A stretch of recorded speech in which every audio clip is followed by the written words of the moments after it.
You want me to record my audio, by the way? No, you have zero responsibilities, my dude. No pressure. It's about time someone said that to me. Thank you. Oh, sorry. Listener discretion is advised. It's a jacked up review show. It's a jacked up review show. Jacked up review show.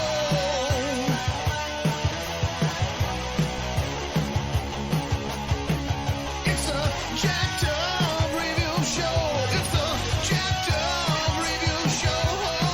Jacked up review show.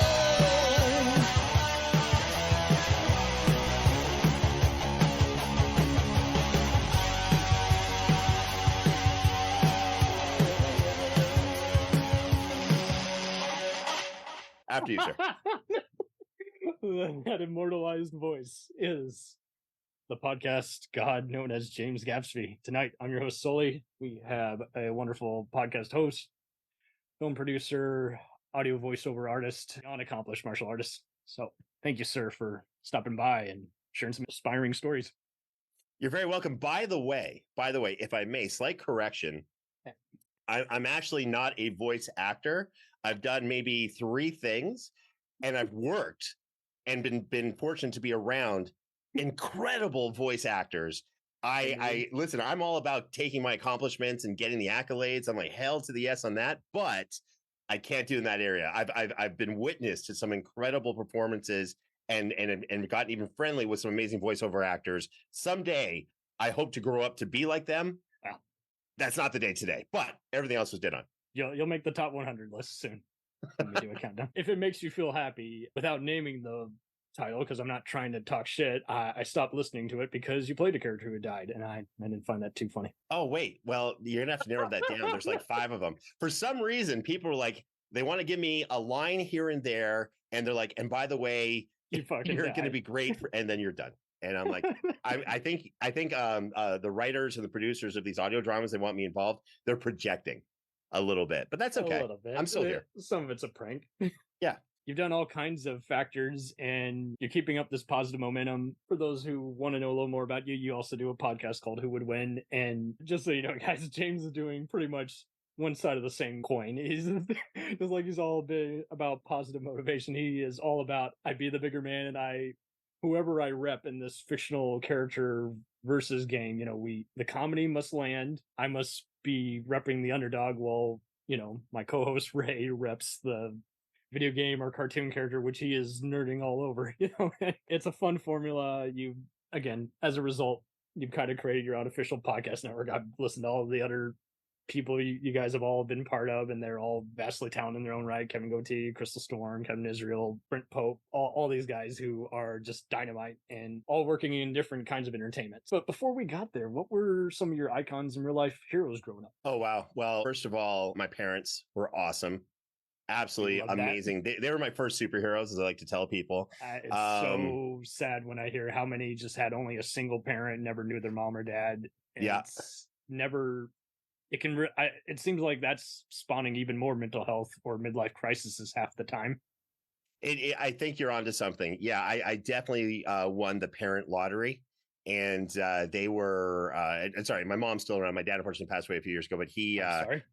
Thank you, man. He kicked ass, and they were so different. My dad. A lot of people don't know this. His nickname was the Undertaker, because he wore dark suits and like power suits, and he was a lawyer, by the way. And I witnessed this where he'd walk into the room and just people would notice his presence. He wouldn't have to say anything, and then he'd just sit down. He's like, "Okay, here's how things are going to go," and people would just like, "Okay." And then my mom was this, she came from the era of where a lot of people said women couldn't do a whole bunch of things. It was ridiculous. And my mom is such a superhero. She was like, "Cool. Let's see what happens if you tell me that and get in my way. You're going to get run over." You know where I'm referring to, right? And she absolutely did that. And she is also this brilliant genius, ran a number of big companies and is still doing such great for the world. I don't want to get into too many details, but both superheroes, amazing people. Those are my first real treat everyone influences, the way my heroes. You want to be treated, aim for this. Don't rely on just, money, religion, all these other things. Actually, buy what you're selling, buy what you're saying. Yeah, and that you're capable of having all the tools yourself to make stuff happen. And Love that. that no was bridge, no mountain high enough. yeah. And then in terms of like, fictional heroes, a lot of people think I'm a 100% a Batman type of person. I love Batman. I Don't was get me gonna wrong. ask you something. I know, but listen, let me be really clear with something. I love Batman the character, but to me, Batman is Kevin Conroy, and it was that iteration of Batman that provided my inspiration. I got into martial arts and MMA and all that because of the Kevin Conroy iteration of Batman. Right. The Not a work I famous did and stuff. person working out for 2 weeks. You're actually you want to look like that fictional on-screen character while having some of his same philosophy. That's why the comic is deep than even a typical comic. So yeah. No, Yeah, well, the cartoon series really it hit me in such a deep way, and then with Kevin Conroy passing, it just Yeah. that's anyway. That he Kevin Conroy himself was one of my heroes, and Batman, that iteration, that's definitely very inspirational to me. With that being said, a lot of people are surprised with the Shazam was also as a little kid. He was one of my favorites. It's a kid. People forgot about the cartoon, but they're all learning it. Just like all the various iterations of Captain America and the Punisher. What for a character to change that much? I hope so, because I actually really liked both the Shazam movies, and I know with James Gunn doing what he's going to do, it's going to be fantastic. But I actually really like the Shazam movies. That whole concept of that little kid living inside that big guy's body, and then trying to be. Listen, I've aged chronologically. I get it physically. I'm still that 11-year-old kid in my head. So that's how I approach life. I still have the 12-year-old in me. It's just I'm not stuck up or selfish anymore. Oh. I'm a little selfish. Not going to lie there. I'm a little selfish. If I want something, I'm without hurting anyone else, I'm going to try to get it. There's a difference between spending a lot of me time versus refusing to walk someone who's, been run over, across the street. That's fair. Yeah. If someone's run over and they need my help, I'm definitely not going to be like, hey, you know what? I haven't checked out the latest episode of Dragon Ball Super.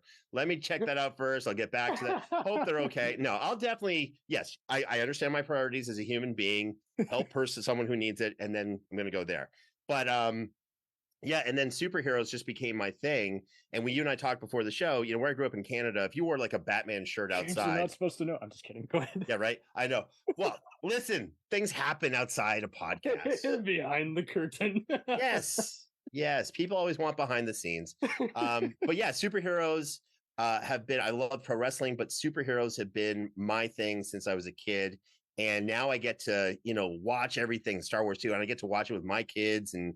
We don't love every superhero movie that comes out, but I got to tell you, I remember a time when there were no superhero movies at all. So I'll watch everything, because even if I don't like it, I'm still going to like it.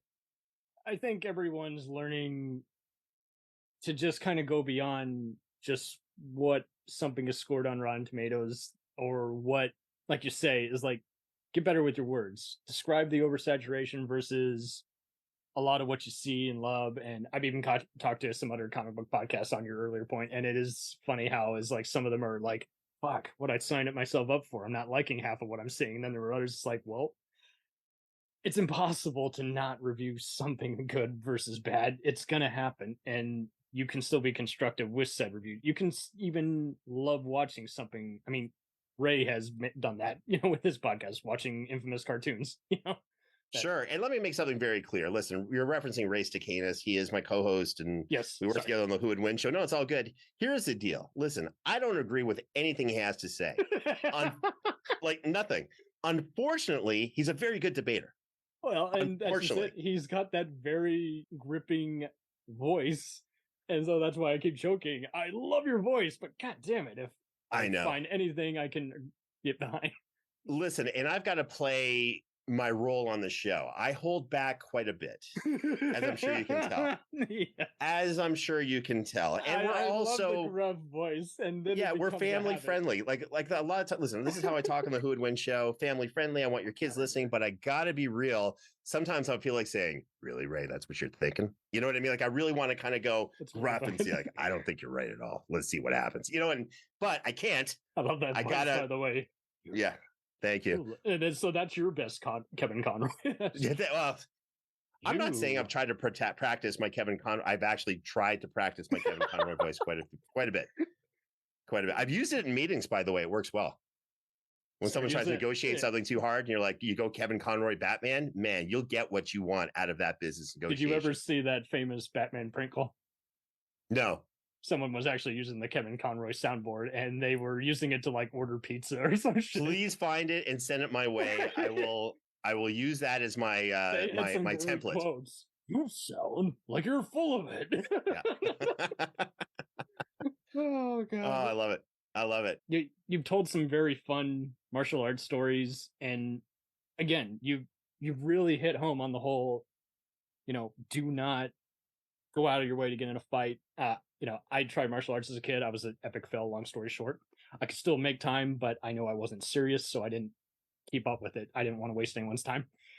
So this was really cool to hearing, why everyone gets into it to the first place, self-defense, and then you take a step further. Remember, zero confrontation, be the bigger guy. That's why this is all for. Otherwise it means nothing. You turned a protest into a riot, Right. Exactly. How would you say your fitness and diet plan evolved? I mean, I'm on a very strict diet of lard products and desserts. If I go to a buffet, I only go to the dessert section. Hopefully they have a big vat of cherry pie, and I just bring a spoon, nice. Maybe a fork or a spork, if you will, and just bring the chair over there and sit down. You make friends. Eventually you're getting kicked out of the restaurant. But I got to tell you, man, the best cherry pie I've ever, and I've had gourmet cherry pie. The best cherry pie I've ever had is at these like really, maybe not the best buffets, but they just have some damn good cherry pie. The reality is I have to be very strict with what I eat. I have my protocols. In all seriousness, I was growing up, I was overweight, and that led to a lot of insecurity and teasing and bullying and what have you. So now I work out about 6 times a week, at the gym, and cardio and weights. And then I do MMA training of some sort, whether it's jujitsu or wrestling or kickboxing or boxing, probably 4 or 5 times a week. Just, and the thing is, to me, it's play. So I don't look at it as working out and following. To me, it's play. And the diet now is not a big deal because it's habit. But when you get to have fun while you're working out, or have a lot of fun while you're training, you go out of your way to make sure you do it. Bingo. No more being sorry for yourself. Just do it or don't. Yeah. Well, here's the thing too. I'm in such a lucky position. I'm knocking on wood right now. I absolutely love my life. It took forever to get here, and I want to stay here, and I love everything about it. And part of that is waking up feeling, not to sound like some weird commercial, but man, I get to wake up and say like, holy shit, this is what I get to do today. Are you kidding me? This is incredible. This is literally a dream come true. I want to feel great for the entirety of the day. My wife is insanely amazing. She's my whole world. My kids are incredible. Why wouldn't I want to feel great every day? So that's kind of my feeling when I approach health and fitness and diet. Be more than a total gym ad. Be positive ad. Be someone just spreading that and then reminding you can still do this. You're the one making time for it. Yep. Sure. You've written a wonderful book called The Renegade's Guide to Bullies. How long was that book in development? Yeah, sure. When I had to write it, when I kind of just said, hey, this is something I want to do, it took maybe, I don't know, a few months. That was it. Because the background to that, right? Of course. So, like so many of us got bullied as a kid. And there's different types of bullying that I encountered, as a lot of us did. And then when I opened up my MMA facility, and I was actually teaching a lot of the classes, especially kids classes, I kept getting people coming to me saying, hey, my kid's getting bullied in this way or this way. And everyone from the therapist they were seeing, the teachers, the guidance counselors, they're like, none of this stuff is working. So what I found is I actually have a little bit of a background in criminal psychology. So I used that for my kids' anti-bullying protocols, and it started working insanely well. And that's because I came to a really weird, horrific conclusion.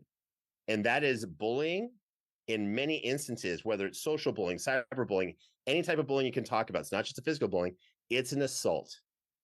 It's an unintentional assault, maybe sometimes. And maybe they're like, I didn't mean to go that far, but it's an assault. And how do you deal with a criminal assault? You go through criminal psychology. If someone attacks you on the street, you don't say, let me pull this from kid psychology and let's have the kids have a play date together. No, you don't have a play date with a person who just tried to rob you or assault you or whatever it was. No. Now it's you need a different approach. And it's that's what I took. If there's a weapon involved, in which case is like, well, I'm going for cover. I'm not going for. Oh yeah. Yeah. And by the way, the book pissed off a lot of people. You did make that good disclaimer, but it was a really eye opener because like there's so many great lessons you take from when you even get to even a senior in high school and you're a young adult entering college. There's so many psychology and sociology classes detail all this stuff, and you really hit home on the only time when you can tell you've lost any kind of respect is when the kid who you're trying to help guide has locked up on you, has decided you're gonna just be wasting your breath the next 5 hours because parents are telling me I can't listen to you, versus I'm not sure I should listen to you, versus I don't want to listen to anyone. Shields up, Yep. Everyone's picking on me. I don't know who to trust. And this may not be a popular opinion, but I believe this 100%. Kids are the most important. Absolutely. The most, when you look at just the kids are number one. I really think no one's going to disagree with that. Number two. I totally resonate with your book. Here we go. Number two, it's the parents. It's the parents, but like, yep.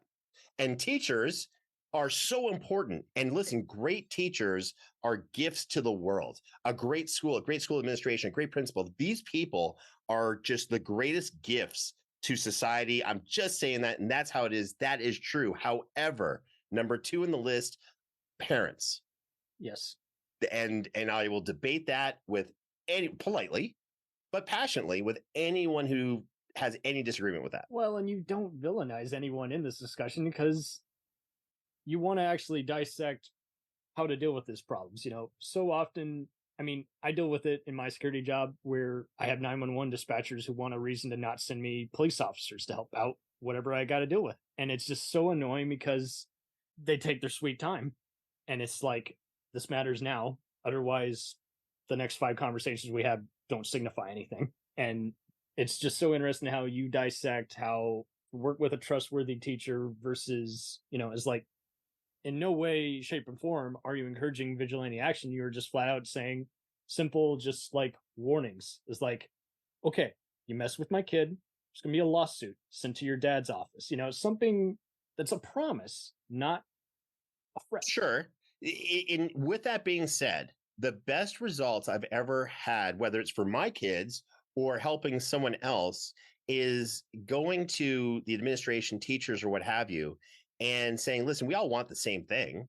Yes. And saying we're on the same team. So one of my tactics was for my kids when they went to school was to say, go to different teachers, different people who worked at the school and say, hey, what's your email address? And then I'll email you later. Hey, what was, my son doing at this time of the day? Did you know how they do it? And I would only do that if I could tell something was not right.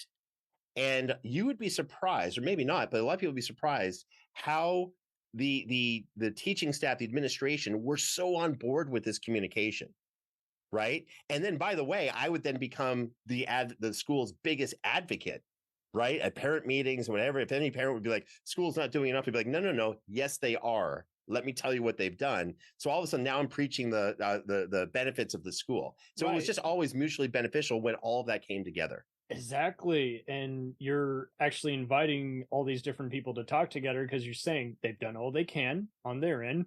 Now you're like you said, you're introducing a third step now. Here's, you're considering all the options and encouraging the discussion versus, alienating someone or getting them, because to misinterpret it as a critique, that's not helpful.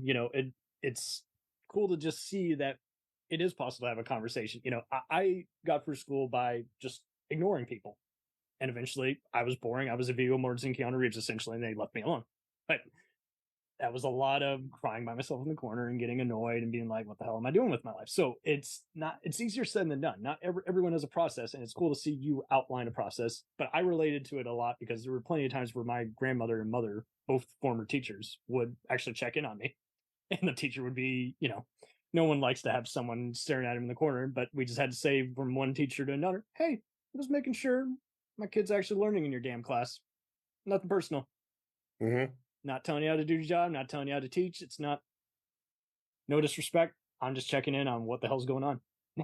Well, if you want to hear something weird about this whole thing, what I discovered, a lot of schools will come up to you and say, or will come to parents. I've sat in parent meetings like a lot for different schools where they say, we have a bullying protocol, we have procedures in place. And the reality is, the vast majority of schools can handle bullying the same way, put this in the book, a hospital cafeteria can tell you they can make the best steak in the city. Can they maybe pull it off? Maybe, but it's definitely not the place to go to. They're not equipped to actually pull that off. Right. You know, schools do a lot of great things. Anti-bullying is not one of those things. Unfortunately, I wish they were. A lot of schools can do really well. And the other thing I discovered too, and this is with the, you're going to love this. This is with the news, the media. Yes. I did a lot of initial interviews. Well, it's even kind of a little bit weirder than that. I did a lot of interviews for bullying, and I was all about I wanted to talk about bullying solutions. Yes. That was not a popular topic amongst the people I interviewed with, or others potentially. They wanted to say, well, what are the statistics? What are the problems? And I'm like, look, yeah, that's fine. And if you watch the news, unfortunately, every once in a while you'll see like, oh, horrible bullying problem or bullying on the increase and whatever. But I'd love to have a news piece where it says solutions to bullying. Here's what's worked dramatically. This school dropped, we actually implemented our bullying program in this really cool school. Me and this other guy who was that's lovely, incredible person. And we dropped, according to the principal, we dropped bullying in a year by 80%. Oh, shit. Because we had a proactive anti-bullying program that the students ran that the teachers would oversee. And it was we created a whole thing. Not a lot of schools wanted to even look at it.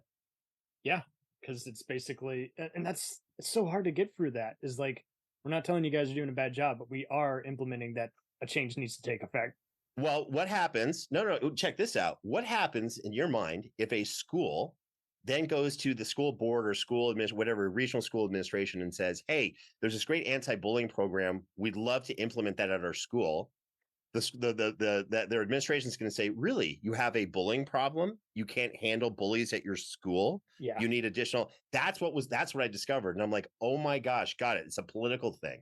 It is a political thing. Yeah. And to your point, I'm really not trying to get too graphic with this, but it seems like, I mean, you already referenced that nowadays it's popular for people to do the boys will be boys method, but like it does seem to take an effect into kind of different kinds of other kind of mind games and, dare I say, bodily assault, because there will be always some victim blamer. There will always be someone saying, oh, you're asking for it. And given the amount of just frustrating and just very out of touch people who you see commenting on victims, it does seem to be just kind of one of those, it's like, well, have you actually, everyone's been bullied, but it wasn't easy to get over. And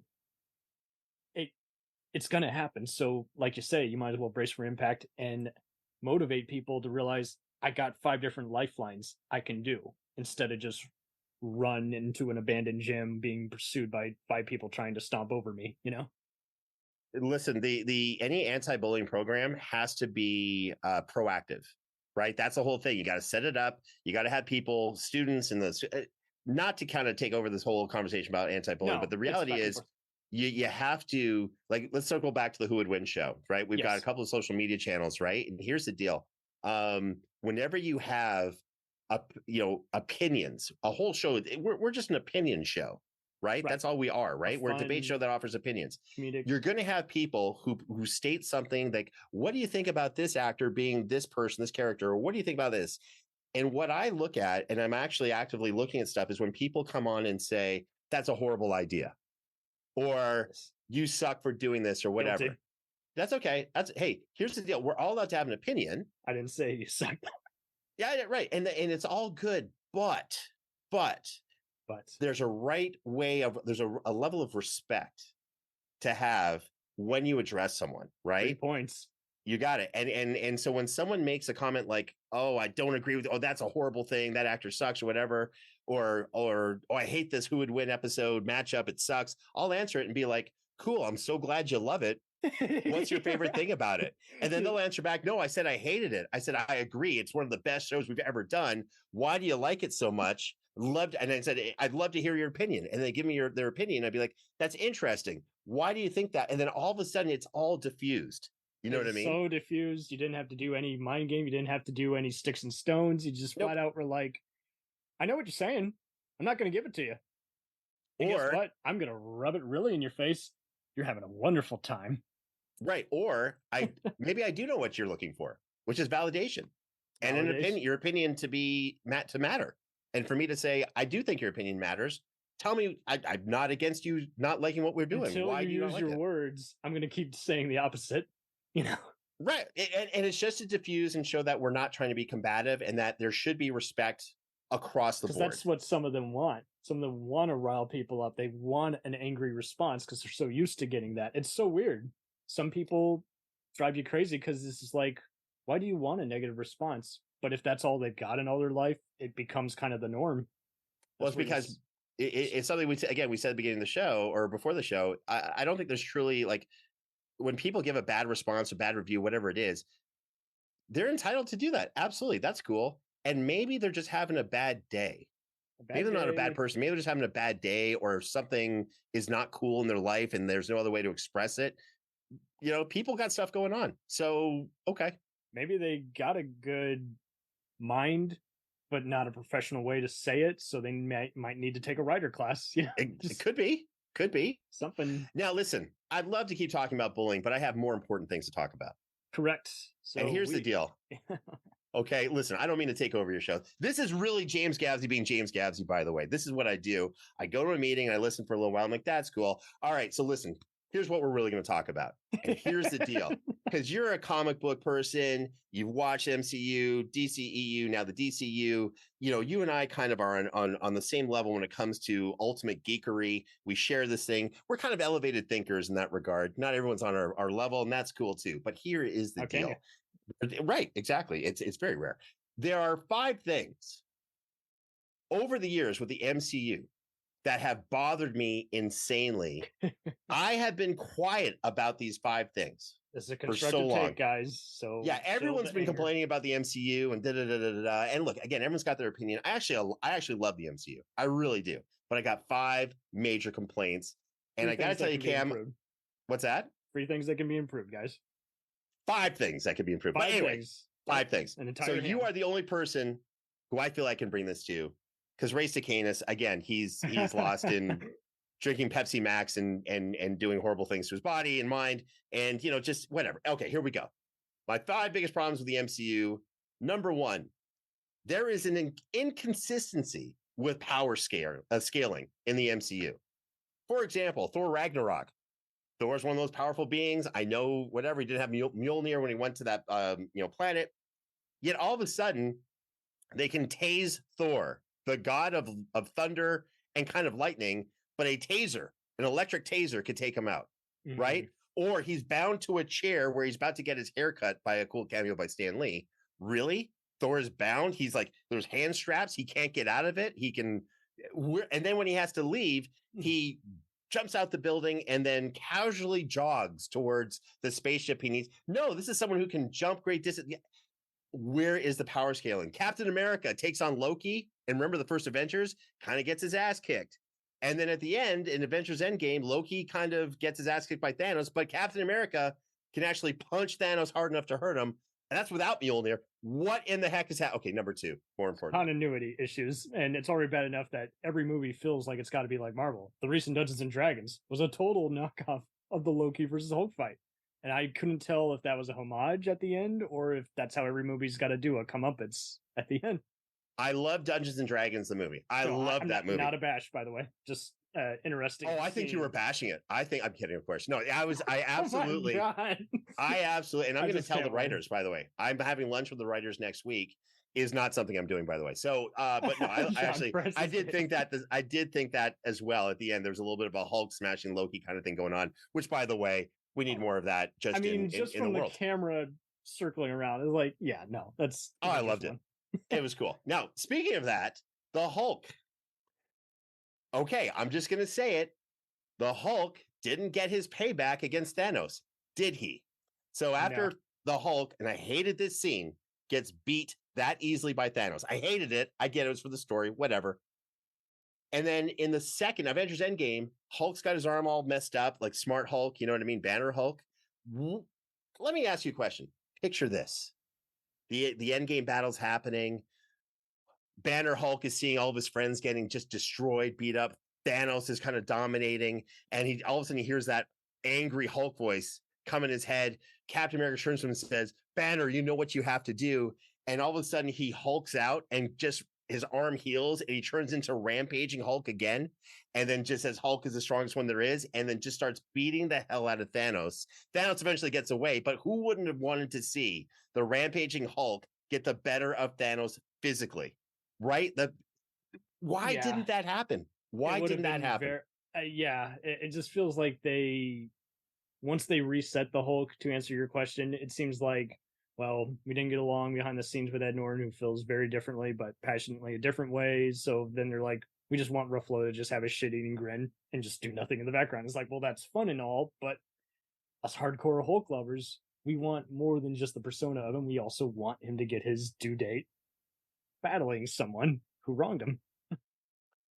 I think it's even more than that. I think it was just people were trying to establish other characters as being really powerful, which I get, but you can do that while still giving the masses what they want. Whenever I bring this up to anyone who wants to hear it or who doesn't want to hear it, because I like talking to people who don't want to hear it, they actually agree, or at least I think they agree, or maybe I'm imagining they agree. I don't know. I'm just saying I'm sure they agree, but they're blinded by the whole, MCU can do no wrong versus or Marvel can do no wrong or DC sucks. You know, it seems like everyone wants to do a this or them, and you're all about diffusing that, getting rid of the rivalry.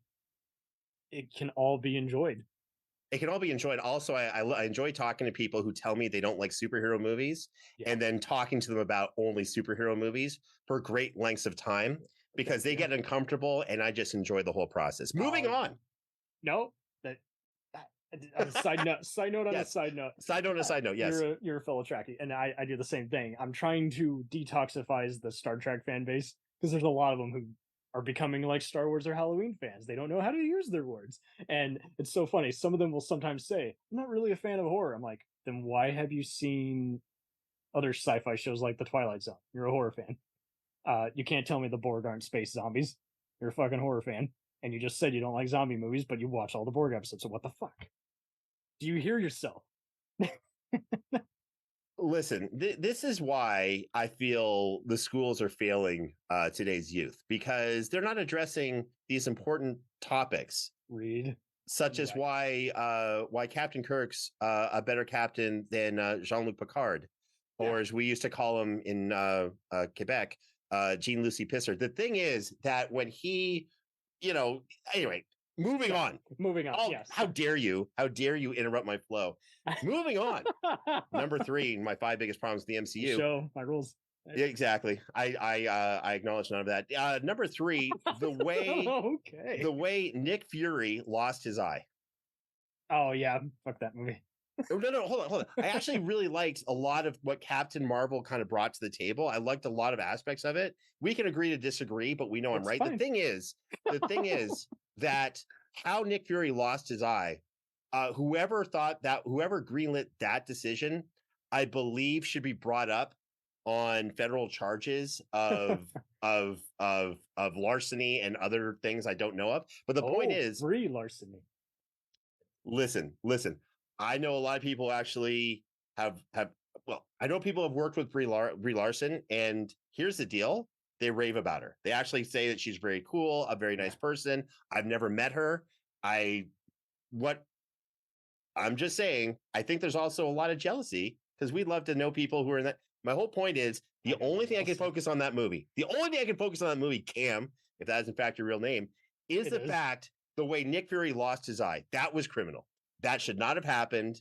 Or he got what could have happened. They could have scratched his eye and then he could have healed from it. And because it make everyone's like, oh, is that how he lost his eye? And he's like, luckily I'm healing from it. So that's not how he lost his eye. That would have been cool. But oh no. Number 4, Cam. Moving on. Why isn't there a group of supervillains? Because it's easier to surprise people, get them to shit the bed. and go, oh my God, can you believe so-and-so will play this villain? That it's an investor strategy. We got to have a famous person play this surprise villain we didn't know was in this movie until the after credits scene, and they're going to be the next 5 until we end that timeline. It's a part of the marketing strategy. That's why. That's right, Cam. It's because they haven't come up with a good idea for a good group of supervillains. Here's the thing. I'm glad we're on the same page. They did to have the Wrecking Crew, which was a horrible version of the Wrecking Crew in the She-Hulk show. I don't know what don't worry, a lot of people missed it. I don't know why people thought that was a good idea to do that. But Matt, my favorite battle in the MCU, by the way, group battle, was from Captain America Civil War. That's my favorite battle, where you had these two groups and you could see what was happening and the interplay and what have you. Fighting other heroes before. Why couldn't you have like a Avengers? Why didn't we have an Avengers versus another group of supervillains that came together? Just why? What's the deal? Pretty soon, Warner Brothers is going to be desperate and they'll team up with Disney. And we're going to get that damn long-awaited DC versus Marvel. And then Ray will have even more crossover arguments to have to do. Listen, Ray likes the crossovers. I'm the king of crossovers. Okay. I love crossovers. Thank you. There's a Big Trouble in Little China and Snake Plissken comic book, for fuck's sake. Well, who doesn't want to read that? Who doesn't want to? There was a really cool My Little Ponies. Universe. What's that? The Valverde universe. That's right. Die Hard, Speed, Predator, Alien, and Blade Runner are all in the same universe. They're all in the same universe. Yep. Anyway, I agree. Sorry, go ahead. My theory is that Riddick was the actual original engineer that led to the xenomorphs. It's just, if you look at Riddick and you look at the engineers, you're not wrong. I kind of think there's a lot of similarity. I'm just saying. No, you're absolutely right, because, and I know you'd like to hear that, but in this case you absolutely are right, because David Twahai, as you probably know, based that off his rejected Alien Free script. So right, there you go. Right. Born. Number 5, Cam. This is who I really am, ladies and gentlemen, boys and girls. This is what I do. This is what I do. Stops me. Well, you know what it is? Again, I've been in so many meetings, and if I don't feel the meeting, this is actually awesome, by the way, but if I'm in a meeting that's not productive, I let someone kind of talk, and then there's a silence, and they're like, James, what do you think? And I'm like, and then I say something, I'm like, cool, no one cares. Now, here's the deal. Here's what we need to focus on. Number 5 of my biggest problems with the MCU, the top one, all I'm going to say is this. Where in the hell is Dr. Doom? Thank you. They were waiting until they had the rights to their Fantastic Four, but I agree. He should have been, from the onset, he should have been with Loki, causing some mayhem. He's very theatrical as a villain, and it's just so kind of like the Punisher, just mind-numbing how critics have to hate him, and then you have to see all these other flawed visions before you get to the end of the tunnel. I'm going to tell you 2 things right now, Cam. I'm sorry. Which is Mac backwards. Thank you. Number one, I just learned how to read. This is awesome. Number one, they've had the ability to use Dr. Doom for years. I thought it was still owned by Fox. Certain characters are, but with the partnership they've got, they've had the ability to use it. Just like they've had the ability to use Fantastic Four for years. All right. Number 2, don't ask me how I know. Number 2. That's an inside joke. Anyway, go ahead. Number 2, I will not reveal my sources. Brie Larson's birthday party. The thing is that number 2, imagine this, Dr. Doom. They figure out they're not even aware of what Latveria is, right? The world in the MCU. And they get there and they discovered one insane fact, that the whole population was not affected by the blip thanks to Dr. Doom's technology. How cool would that be? How much would that mess up everything in the MCU? Definitely a weather invite for destruction. Thank you. And ladies and gentlemen, that was my 5 biggest problems with the MCU. You're welcome. Lovely. Yeah. And we're not going to do a DC versus because we don't have time for that. Why does it have to be a versus? If only it could just be a tap out session. Anyway, you produced the stunning indie sci-fi drama As It's Remembered, which was released on festivals in 2015 and finally got released on Amazon Prime and Plex in 2022. How did that filmmaking responsibility entail for this creative yet criminally underrated film? First of all, excellent question. Secondly, it's a good film. Thank you. I'm glad you like it. I was involved as an executive producer only. Right. Which means I helped to acquire some funding for it and gave a little bit of insight here and there on the story. Yeah. So here's the deal. The real power behind that movie is a guy named, and there's other people too, but the person who brought me into his name is Benjamin Scott. And he's an amazing producer who's done a lot of great stuff. Check him out on IMDb. Yeah, he's amazing and just a solid human being too. And he and I are working on another really cool project right now, which I'd love to tell you about, but I can't. Right. Those NDAs, man. Yeah, it happens. And unfortunately, that's my level of involvement with that movie. Have you actually seen it? I have seen it. Okay. I'll delete that question. No, you keep it. Benjamin Scott actually called me and he's like, bro, this is like, and this is, I'm like, great, because I wanted to be involved in some of the stuff, and he told me about it. And I'm like, great, can't happen. And I was just like, he's great. And he's like, cool. When are you going to see it? And I'm like, the moment I can, I will. And it took a while. I did watch it.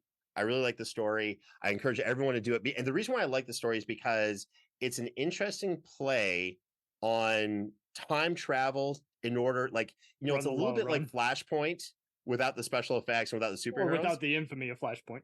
Without the infamy, thank you. New 52. Oh.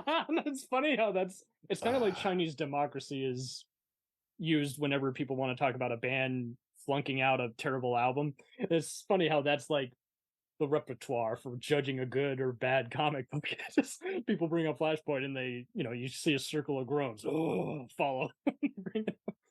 You want to know how upset I am with Flashpoint or New 52? You really want me to go there? I will, Cam. I will, Cam. No. I'm saying I know how angry you are because you bring it up. No, you don't. Oh, no, you don't. No, you don't. Let me give you some more fun insight. Episode, I swear, you bring it up. Check it out. Let me take you back to a wonderful time. It was a magical time. The year was 2011. Oh, dear. And I was talking with someone who will remain nameless, but was very much involved with DC Comics.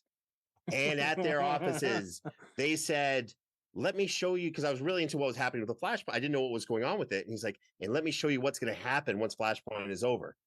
And I'm like, okay. And he showed me the designs and told me a little about the story. And I didn't, and he's looking at me, he's like, what do you think? And I'm like, you guys fucked up. And he's like, what? I said, no one is going to like this. You're going to piss people off. I'm pissed off just by thinking about it. Reading this. You have a disaster on your hands. Guy's like, no. You don't know what you're talking about. And I said, cool. Maybe I'm wrong. I wasn't, Am. And why did he even ask it if he was going to just keep it? No. You know why? Because in all seriousness, that it was there was a lot of good thinking behind it. It's just that they didn't realize, like, when you change everything from what people already really like, and if someone's invested in a character for like 20 years, and you're like, by the way, that doesn't matter. Here's the new version of your character that's going to take place, and everything you paid for, your return on your investment for the character and the time and all the money, we don't care about that. Screw it. Now you got to like this. And people are like, no, we don't. Yeah. Activision, are you listening? Wonderful Star Wars. By the way. Sorry. Yeah. I do love you guys' various, by the way, Legends is fan fiction argument every episode. But it is funny how, there's a great show called Mythic Quest, and they make fun of how gamers will hate any movie adaptation of anything.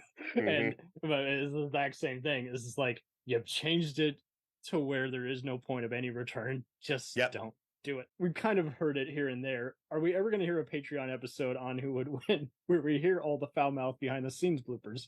Every single one. Or is that too much work for Robert? So I know all the secrets of who runs what.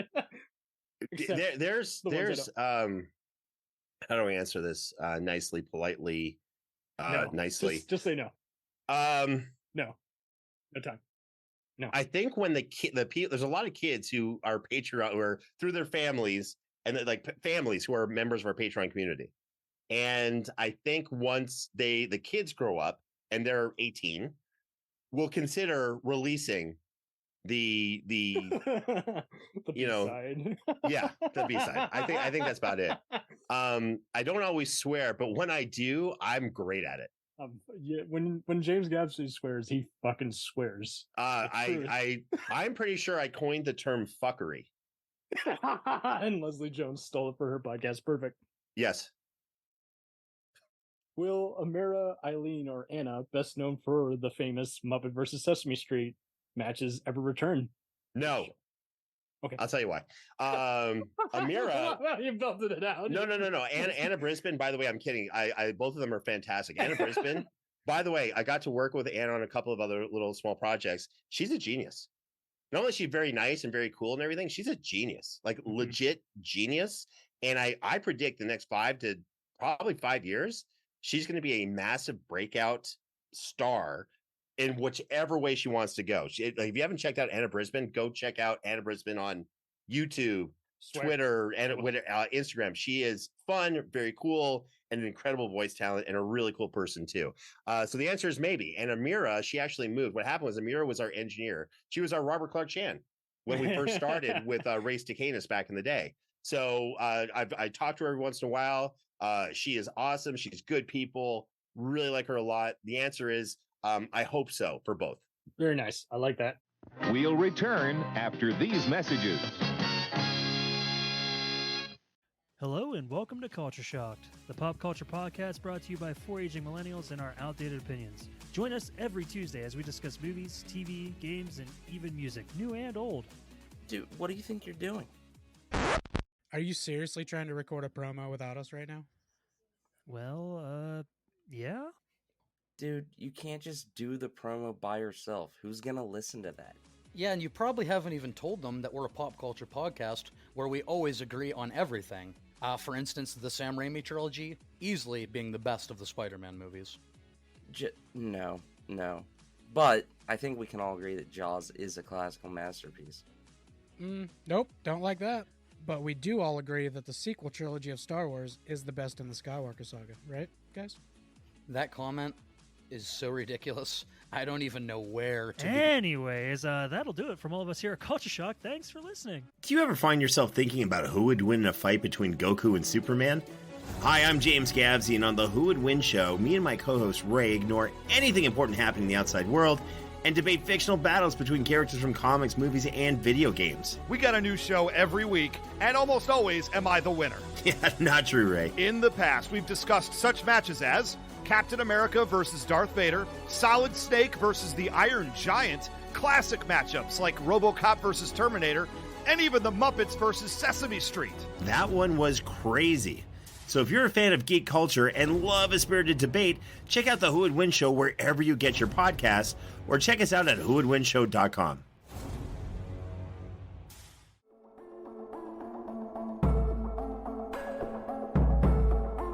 We let things pile up in the DVR. We add them to our queues. We wait for the DVDs and Blu-rays. We time shift. The Time Shifters Podcast. Sci-fi, horror, fantasy, superheroes, comedy, action, film, television, maybe some not-so-current events. Find us on iTunes or at timeshifterspodcast.com.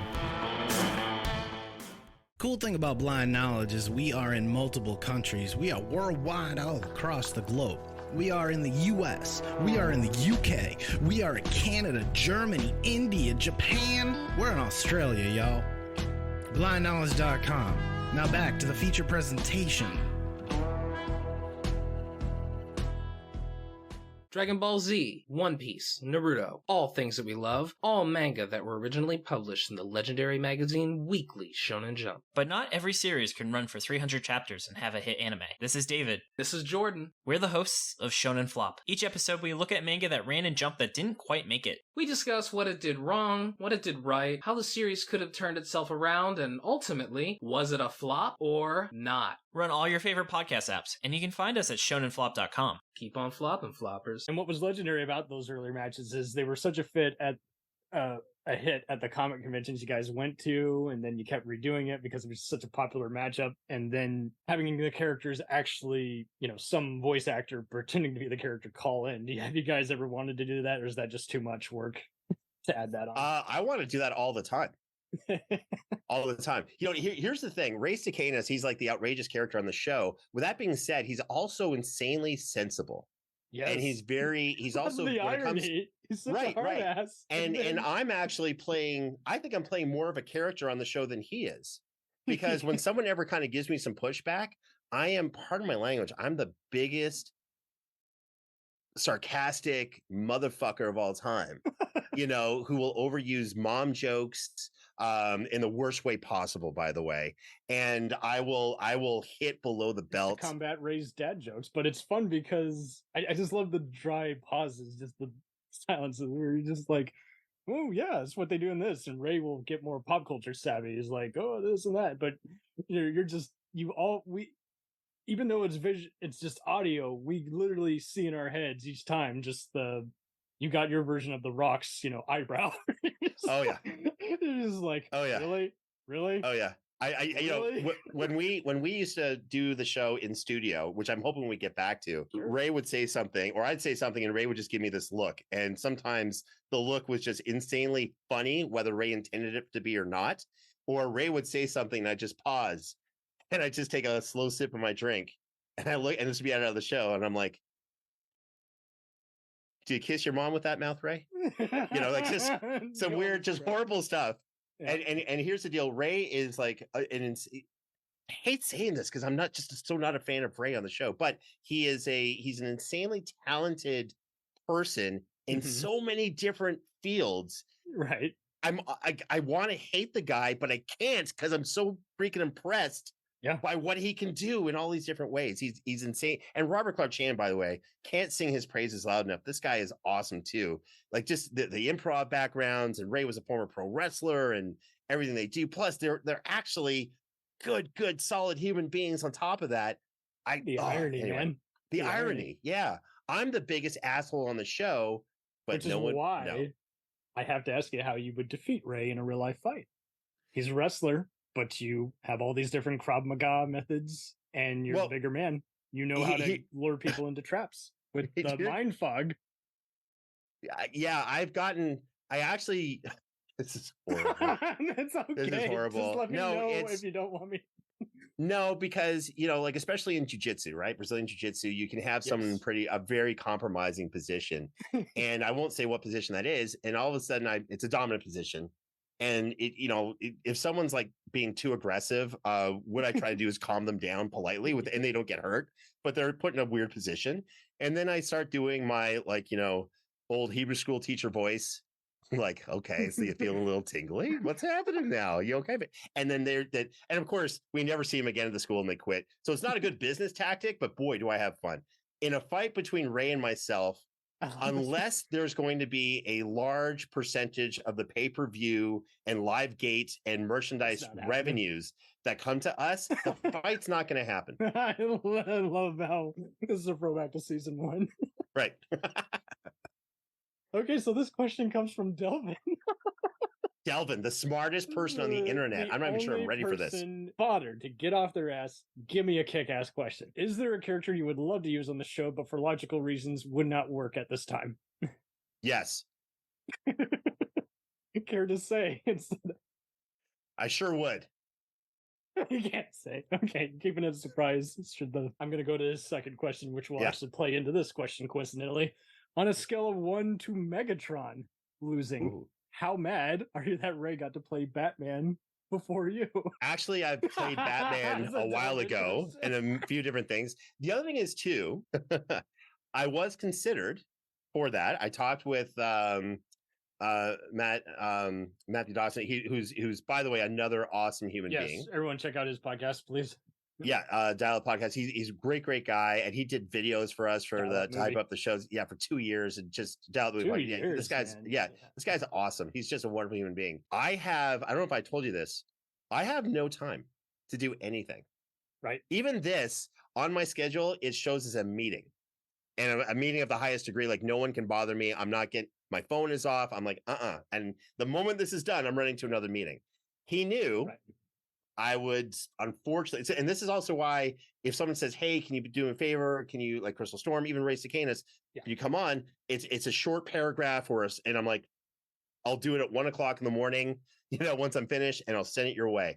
The answer is I'm totally open to it, but I've unfortunately got to be insanely selective with what I do these days. Bingo. By the way, how long did it take for me to come onto your podcast? Too long. I'm patient. This is what happens. This is why you'll be successful. This is part of it. It doesn't have to happen now. That's the other thing. Everyone is impatient. That's true. With everything. Yeah, so am I. So what do we got to do? Name your price. To form on a crowdfunded site an awesome action movie starring you. Starring me. You're worthwhile, dude. I would buy a fucking fitness book if Arnold Schwarzenegger, Dolph Lundgren, and even Dawn the Dragon Wilson, there's a hardcore martial arts pick, can do their own workout tapes. Yeah. Why can't you? First of all, thank you for saying what everyone's been telling me for years. The thing is, That's why I do all these fake movie posters to everyone. Oh, that's cool. Going, what the fuck, dude? Why are you showing James decapitating Ray in this game? So many of those. Okay, so there's a number of different ways I can answer this. I'm working on a big project that I can't say anything about. I'm not starring in it, but I'm working on something big that is very action oriented. I'll leave it at that. And hopefully there'll be some announcements soon. I did some acting in Canada before I came to the United States. Sweet. And I felt that was actually pretty good. And I was getting some cool roles, and I actually was offered a movie role. It was Canadian production, and things were looking great. But I never wanted to stay in Canada. Trailer Park Boys with James Gavsie. I can see it now. What's that? I can see Trailer Park Boys redone with James Gavsie. Oh, don't you know, James? You're always blowing up my trailer park. Oh, damn you. Okay. I know that's okay. I've never seen an episode of that show. It's a great mockumentary. Was it? And each episode's like 10 minutes. Oh, okay. Awesome. You'll breeze through a whole I've heard it's amazing. Yeah. So what happened was I actually got contacted by a pretty good talent agency.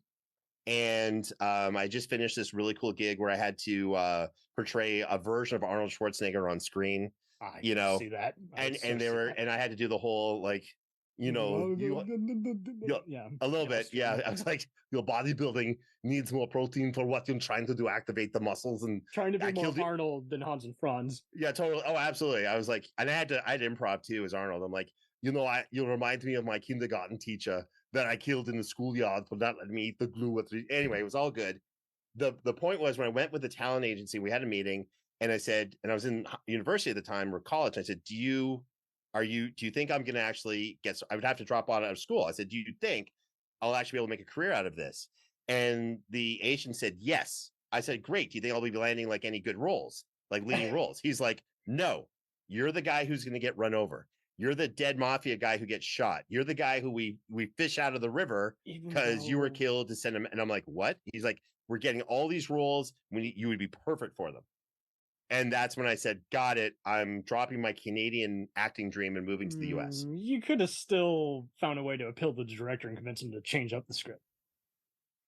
With your persuasion that you have. I didn't have the intoxicating mind fog persuasion powers at the time. This developed much later. Which is why we like you, because even when I think that character that Ray is repping would win, you're able to persuade me that, again, because think of it like you guys are basically playing a video game every episode, and James happens to know how to beat the game, basically. Right. I don't know how to play the game, but I know how to hack it. How to hack it and what series of button presses I need to do. I mean, Grand Theft Auto is always better with the cheat codes. Let's be real. Thank you. And by the way, life has cheat codes too. Bingo. Shortcuts. Right? Like, hey, I don't know. I'm told I'm not good to produce this project, but at the same time, I have some blackmail on the person that they don't want getting out to the public. There you go. It's a cheat code, right? And all of a sudden, I'm a producer. Definitely recommend using it for your bosses at work, and especially for politicians. If you want them to finally leave, you basically got to take a video of them with their pants down. If you want them to finally get out of office, or make them more popular. Oh, there you go.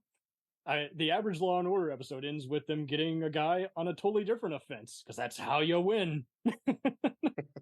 Anyway, just to wrap this up, I really do admire how when you guys joke back and forth, you never, for the longest time, I don't know why, but this always made me uncomfortable, and I'm sure you felt the same way. For a while, it seemed like people wanted to villainize people coming from Canada, and I never understood that. Like, Whose Line would kind of briefly joke about it, other shows would joke about it. I'm like, why is that funny? Why is it funny that so-and-so's Canadian? Why?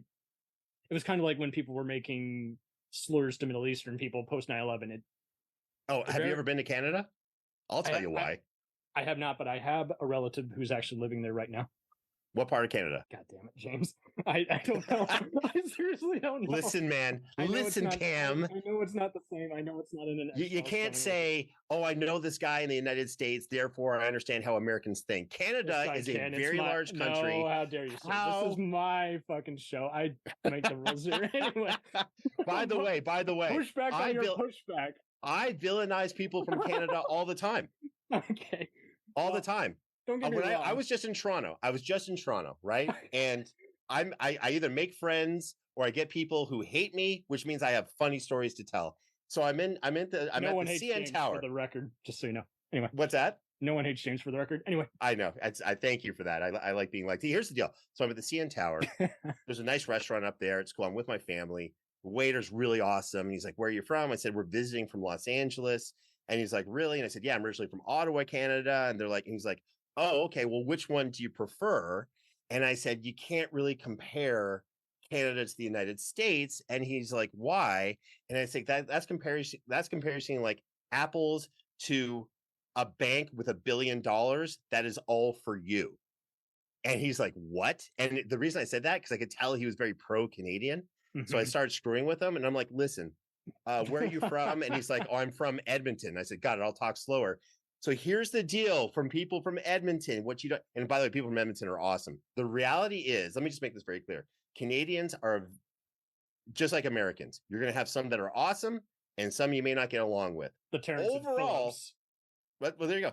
Overall, Canadians, right. And do you know how painful the surgery was for me to have the top of my head attached to the bottom part of my head? Wait, what? Terrence and Phillip, that's what you just said, right? And unless you know how Canadians are, you can't comment on Canadians.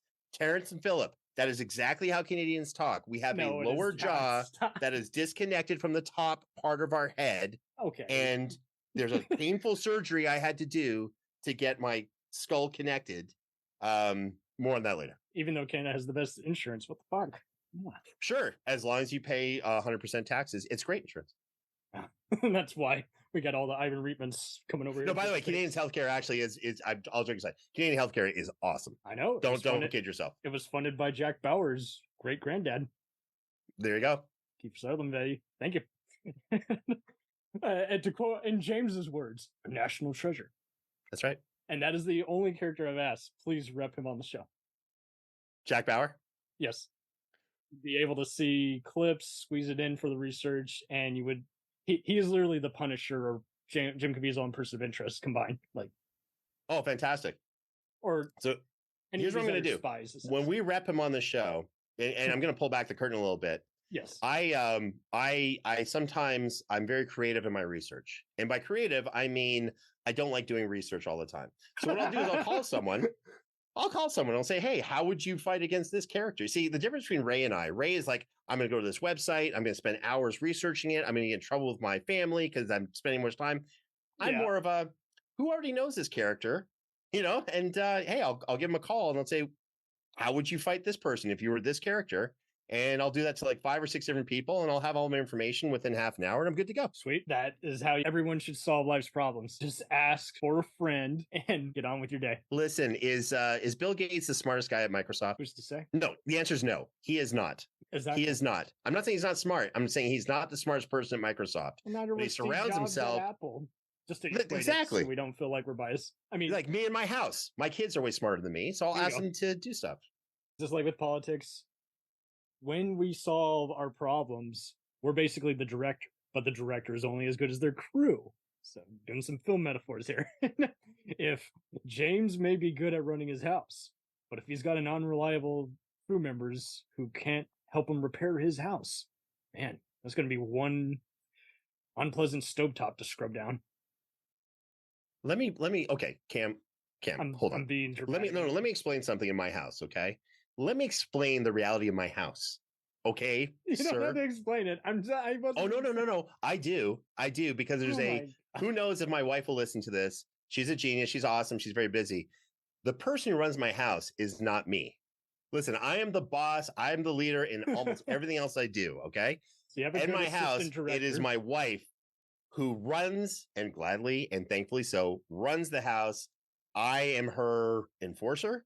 I am her, killer of polar bears. So they happen to enter the neighborhood. Perfect. If there's, whatever, I'm her man, bear, pig, whatever she needs me to be. Your house is your vision, but she's the unit production manager, assistant AD.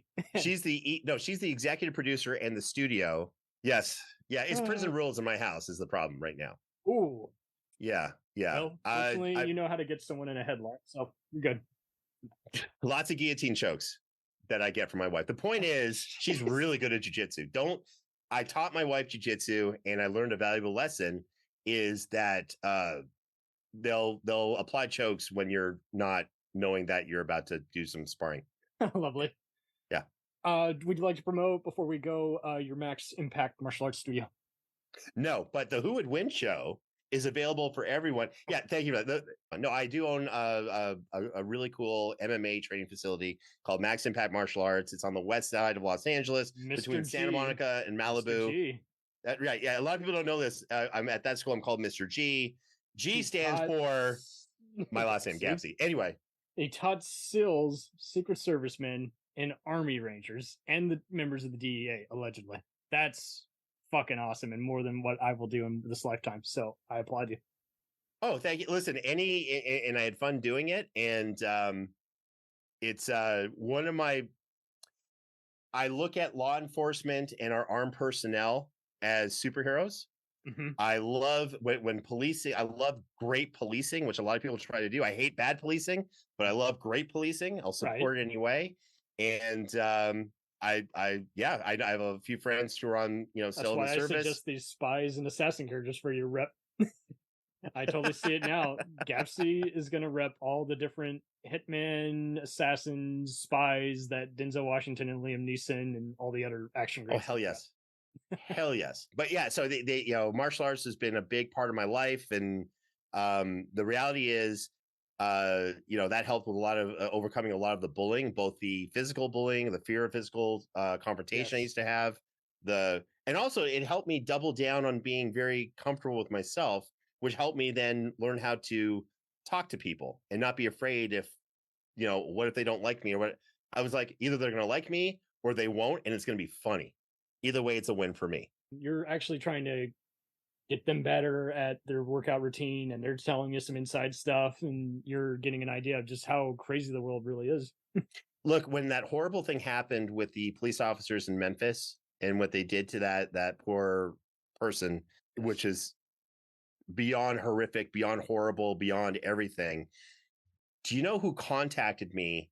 I'm not going to give out their name, who contacted me and said, this is horrible. It's the worst thing ever.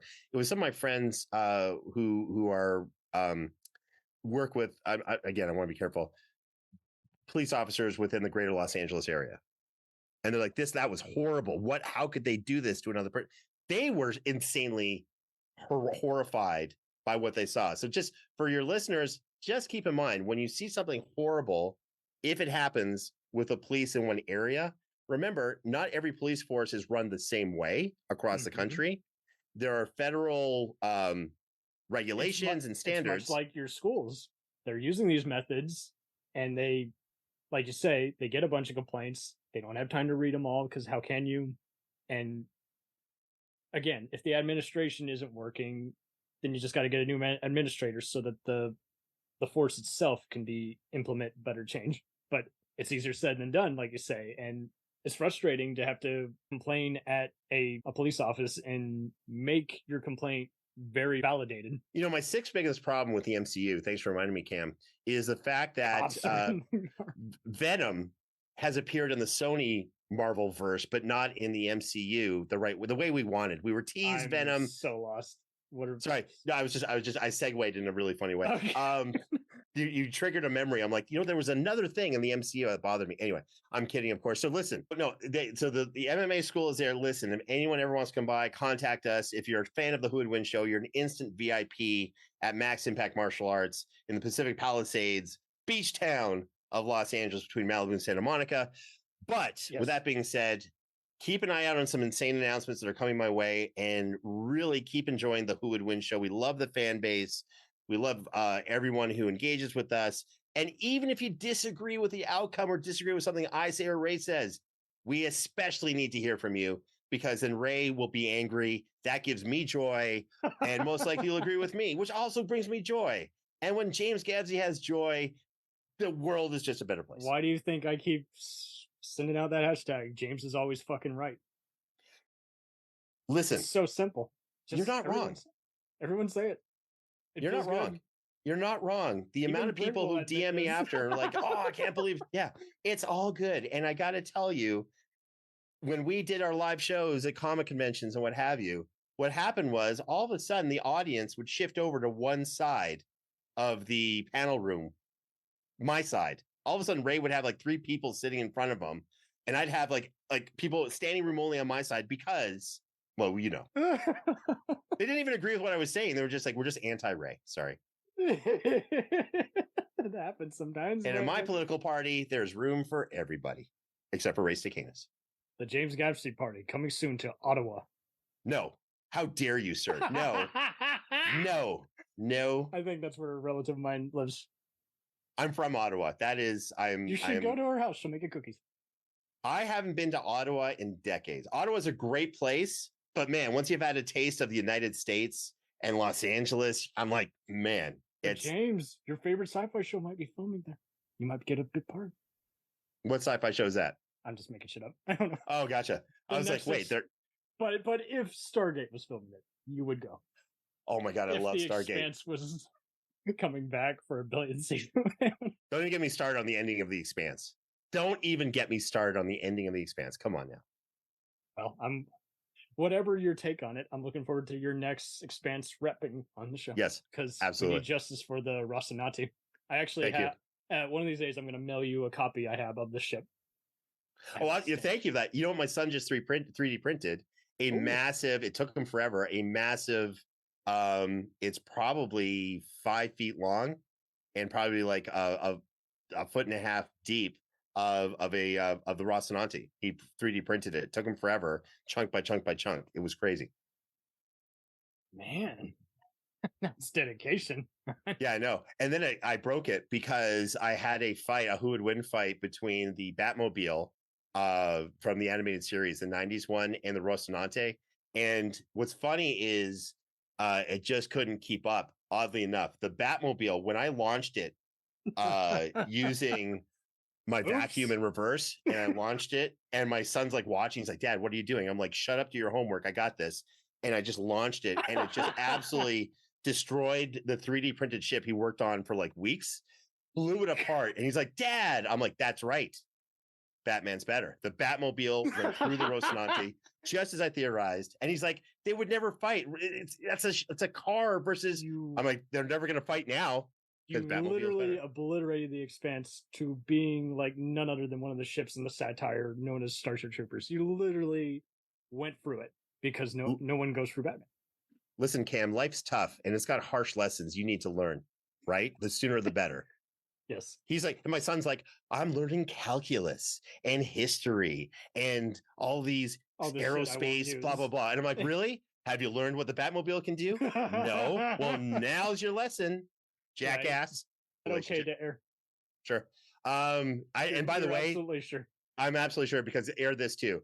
I, of course, did not launch the Batmobile through the Rocinante because I love the Rocinante. But I did launch it through the Enterprise E that my wife 3D printed just to really prove a point. Yeah, well, we're not talking right now. But the point is, Batman. Well, you did a wonderful job, and I'm glad the Enterprise E was victorious on your show. So. And it's just so funny too because Ray's caught up on all the superheroes and video games, but he's not caught up on all the Star Wars, Star Trek shows. So I just got shits and giggles out. You're like, I know. Yes, it did. It happened on episode 9 of this, which you haven't seen. I know. Listen, there's a reason why I didn't kiss a girl until very late in life, and it's because I decided to dedicate my time to a more pure pursuit. No one would say of acquiring horrible geek. Culture facts. How dare you, sir? That are not useful. No one had a use for my knowledge until I created a use for my knowledge. Yes, they You're did. welcome, America. Yes, they did. You founded all these Wikipedias in this alternate universe. I swear. It's Jamesopedia. Change Gavsie Anonymous. I don't know. Yes. I love how this part is airing after we play the ad for your show. So even more meta. Listen, this is how the world works. Even when I'm off scale or lose, I still get out ahead. Things are awesome. My life kicks ass. Come and visit me. It's funny when people on the show, I get people reach out. You might have to. I've already got people who are saying I want to come visit. I'm not saying stay at my house because that's that. I don't know if you're good enough, but you might have to kick them in the larynx if they get too close. Just I have a litany of armed security personnel and Terminator style robots. Those are just people from Canada with no personalities. I just call them Terminators, and I'm like, hey, Jean-Pierre, just stand right there, and you'll have to get past them. You won't. But no, a bunch of people DM me and they're like, hey, can I come train at your school? Can you come here? Can we hang out? And I'm like, yeah, and contact Ray. And they're like, yeah, no, James, I think I'd rather hang out with James than Ray. Yeah, there's no mistaking Ray because Ray's the name of your body shield. Ray's my body shield. You'll have to get through Ray to get to me. So there you go. Everybody wins. You know what's funny? The amount of Wins. Pepsi Max that he drinks, I'm pretty sure his inside places have completely solidified into like a gelatinous mass that would actually slow down bullets and everything. So I'm not sure what's happening. By the way, I'm not going to check. Good for him. That you guys dramatize. I always picture it every day as you guys brainstorming ideas. Ray calling you a Canuck. You call him a fat bastard back. You guys hug each other and say, I apologize. No, that last part doesn't happen. Anyway. The first time we met in person, right? It was it's in the story. He's like, hey, yeah, you'll recognize me. I'm a really big guy, Viking looking dude, kind of thing. I'm like, cool. And we walk in and he is a big, huge Viking looking dude. I'm just like a big, huge looking Batman kind of dude. And we instantly were like gravitated towards each other. He's actually a very cool guy. And then our first debate, because I wanted to see if he could really do this, was George Washington versus Abraham Lincoln in a fight. This took place at a burger restaurant like place, and we had a crowd around us going like, "Oh, I don't know about that," and then I make a point like, "Yeah," and I knew we had something. Will you That's be where I'll get recording from. the next live show that you guys do? What's that? Will you be recording the next live shows that you guys have done? It seems like you've done them live, but not recorded the live shows. You know what? Here's the thing: unless we can produce the show really well. Gotcha. Great sound, great lighting, and that's just a me thing. Unless if you listen to the Who Would Win show, it's really great sound, man. Gotta have it. Yeah, exactly. So unless it can be matched that, I don't want to do it. Yeah. And if it's maybe just and it's so hard because you got to see, there's got to be like people making sure the audience isn't interfering, all that, I actually love it when the audience gets involved. I bring the audience up. Yeah. And on Wonder Woman versus Deadpool, I actually brought someone up who was cosplaying as Wonder Woman. Is it and I said, now let me explain where they go in and it's like, I got to give Ray the chair. Which we would pay to see. For $40 extra a month, we will show Brent Pope or Robert beating the shit out of Ray on Patreon. That's a fun fight. I'd pay money to see that. And it's not exploiting, and it's not being a hypocrite, and it's not promoting bullying. It is only a business, folks. It is only the running man, but more constructively done. Yeah. Totally.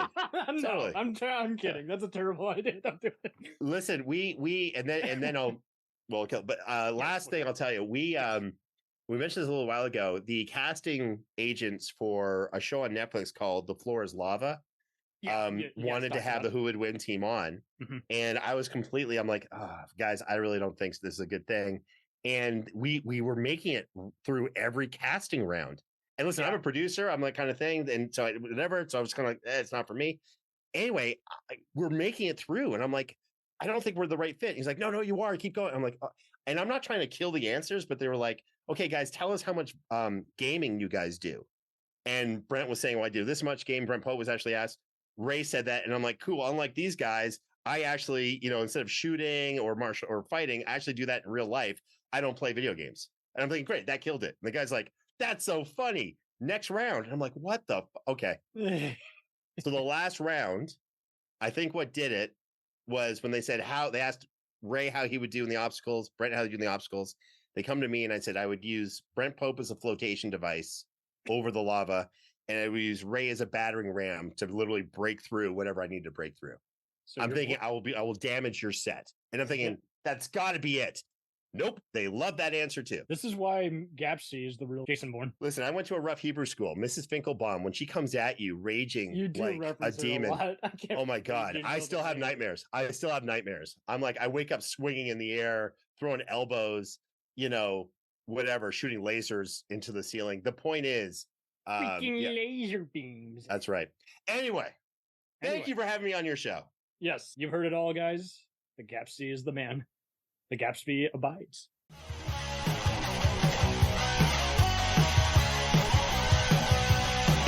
Follow us on the web on Facebook, Twitter, and Instagram. The podcast is available on Podbean, Spotify, iHeartRadio, Anchor, Apple, and anywhere else podcasts are available. Feel free to review our show and leave comments on any of those sites. Thanks a million for listening. It's a jacked up review show.